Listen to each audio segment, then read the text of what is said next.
पर है, नीतीश कुमार को कहा जा रहा है वो इलाज कराने के लिए गए हैं।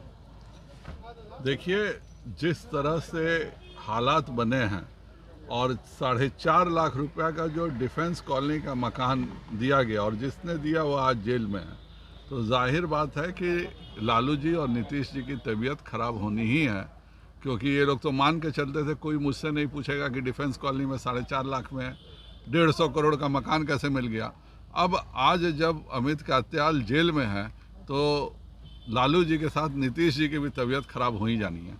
सर, कहा जा रहा है कि नीतीश कुमार इलाज के लिए गए हैं और आप लोग हिंदू और मुस्लिम की बात करते हैं और महागठबंधन तो सिर्फ रोजगार की बात। नीतीश कुमार जी इलाज से बाहर जा चुके हैं। नीतीश कुमार जी इलाज से बाहर जा चुके हैं। मैं भी पेशे से डॉक्टर ही हूँ और जिस तरह से उनकी भूलने की बीमारी और जिस तरह से रात को जो सपना देखते हैं उसको दिन में कहने की बीमारी हो गई है, उसका कोई इलाज अब नहीं। सर, विशेष राज्य की दर्जा की लगातार मांग हो रही है, कहा जा रहा है कि एनके सिंह उनके सांसद थे, जदयू के सांसद थे और 15th कमीशन के चेयरमैन थे। क्यों नहीं उन्होंने 14th फाइनेंस कमीशन के निर्णय को बदला? केवल और केवल एनके सिंह ही चाहते तो 14th फाइनेंस कमीशन में जो हो गया था कि विशेष राज्य खत्म हो गया है, उसको वह बदल सकते थे।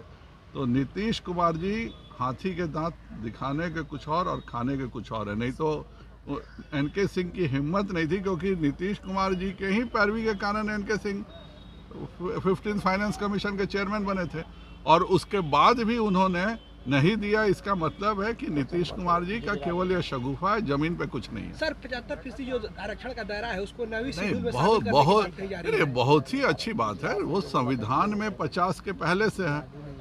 सरकार का कोर्ट में, सुप्रीम कोर्ट के अपने निर्णय हैं, हम लोग उसका पूर्ण समर्थन करते हैं और हम लोगों ने भी महाराष्ट्र में किया है। कोर्ट के फाइनल वर्डिक्ट्स का हम लोग भी इंतजार कर रहे हैं। सर, पूर्व मंत्री हैं बिहार सरकार के, राजद के विधायक है सुधाकर सिंह बोल रहे हैं कि मोदी जी सिर्फ चुनाव में जाते हैं और जहां चुनाव रहता है वहां पर वो किसानों का वादा करते हैं और बीमा देने का काम करते हैं। 3 राज्यों बिहार को कुछ नहीं मिला है। बिहार को मेरा उनसे अनुरोध रहेगा कि उनकी सरकार है, उन्हीं के पिताजी यहाँ पे महागठबंधन के सबसे प्रमुख बड़े दल के अध्यक्ष हैं। कृपया कर बिहार में प्रधानमंत्री फसल बीमा योजना लागू करवाएं। जैसे प्रधानमंत्री फसल बीमा योजना लागू हो जाएगी तो बिहार के किसानों को भी दूसरे प्रदेश जैसी सुविधाएं मिलने लगेंगी। सर, एक आखिरी सवाल, गिरिराज सिंह के बयानों पर हो गया चुटकी लेते हुए जदयू के राष्ट्रीय अध्यक्ष ललन सिंह और तेजस्वी प्रसाद यादव जो मुख्यमंत्री हैं वो कहे हैं कि सिर्फ हिंदू मुस्लिम की बात करती है बीजेपी। भाजपा ने 6,000 रुपए प्रत्येक किसान को दिया है। भाजपा ने प्रत्येक गरीब का घर बनवाया है। भाजपा ने प्रत्येक गरीब के घर में अनाज पहुंचाया है।